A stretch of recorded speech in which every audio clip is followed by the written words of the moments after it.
Student protest पर बॉलीवुड की चुप्पी को लेकर शुरू हुई बहस अब बॉलीवुड बनाम बॉलीवुड की जुबानी जंग में बदल गई है। एक तरफ वरिष्ठ अभिनेता नसरुद्दीन शाह हैं, जिन्होंने प्रदर्शन के मुद्दे पर खामोश रहने वाले कलाकारों पर तंज कसा, तो दूसरी तरफ अब बीजेपी सांसद और अभिनेत्री कंगना रनौत ने नसरुद्दीन शाह पर ऐसा पलटवार किया है जिसने इस विवाद को और गहरा दिया है। कंगना ने नसरुद्दीन शाह को सीधे सीधे लोमड़ी कहा और बोला कि कुछ लोग जिस देश में रहते हैं वहीं का खाते हैं, लेकिन आवाज पड़ोसी देश के लिए उठाते हैं। कंगना ने अपने इंस्टाग्राम स्टोरी पर अभिनेता पीयूष मिश्रा के बयान की एक रिपोर्ट शेयर की, जिस पर उन्होंने लिखा, सच तो यह है कि हर कोई किसी ना किसी का कुत्ता है, लेकिन उन्हें इस बात का गर्व है कि वो जिस देश का खाती हैं उसकी रखवाली करती हैं और उसके लिए लड़ती हैं। आज के दौर में कुत्ता कहलाना एक तारीफ है, क्योंकि वफादारी अब बहुत कम देखने को मिलती है। वो नसरुद्दीन शाह जैसी लोमड़ी बनने के बजाय कुत्ता बनना पसंद करेंगी। सिर्फ कंगना ही नहीं, बीजेपी के बाकी नेताओं ने भी नसरुद्दीन शाह पर हमला बोला और कहा कि उनकी सोच में ही दिक्कत है।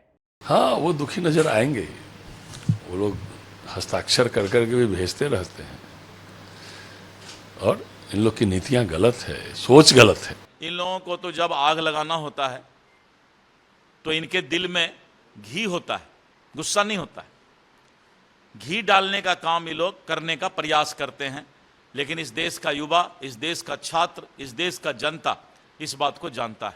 दरअसल इस विवाद की शुरुआत नसरुद्दीन शाह के एक पुराने बयान से हुई थी। देश भर में हुए छात्र प्रदर्शनों पर बड़े एक्टर्स के ना बोलने पर नसरुद्दीन से सवाल पूछा गया। इस पर नसरुद्दीन ने एक कहावत का जिक्र करते हुए कहा था कि जब कलाकारों की आत्मा जगेगी तब वो बोलेंगे।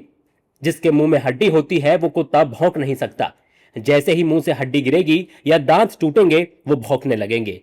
नसरुद्दीन शाह का इशारा उन कलाकारों की तरफ था जो छात्रों के प्रदर्शनों और दूसरे सामाजिक मुद्दों पर अपनी आवाज नहीं उठा रहे, लेकिन नसरुद्दीन का यह बयान अब उन्हीं के खिलाफ मोर्चा खोलने की वजह बन गया है। इस बहस में अभिनेता पीयूष मिश्रा की भी एंट्री हुई। पीयूष मिश्रा ने झारखंड में छात्रों पर हुए लाठीचार्ज का मुद्दा उठाते हुए नसरुद्दीन शाह से सीधा सवाल किया और पूछा, अगर छात्रों के समर्थन में कलाकारों की आवाज उठनी चाहिए तो फिर झारखंड में छात्रों पर कार्रवाई के वक्त चुप्पी क्यों? इस पूरी बहस का कनेक्शन है रांची के छात्र आंदोलन से, जहां पिछले कई दिनों से जेपीएससी और जेएसएससी परीक्षाओं में कथित धांधली और गड़बड़ियों को लेकर छात्रों का आंदोलन जारी है। छात्र आंदोलन से शुरू हुई बहस पहले बॉलीवुड की चुप्पी तक पहुंची और अब मामला कुत्ते और लोमड़ी तक आ गया है। फिलहाल नसरुद्दीन शाह के बयान पर कंगना का यह हमला बॉलीवुड की उस बहस को और तेज कर चुका है, जिसमें अब स्टूडेंट प्रोटेस्ट के साथ साथ कलाकारों की विचारधारा और उनकी जवाबदेही भी सवालों के घेरे में है।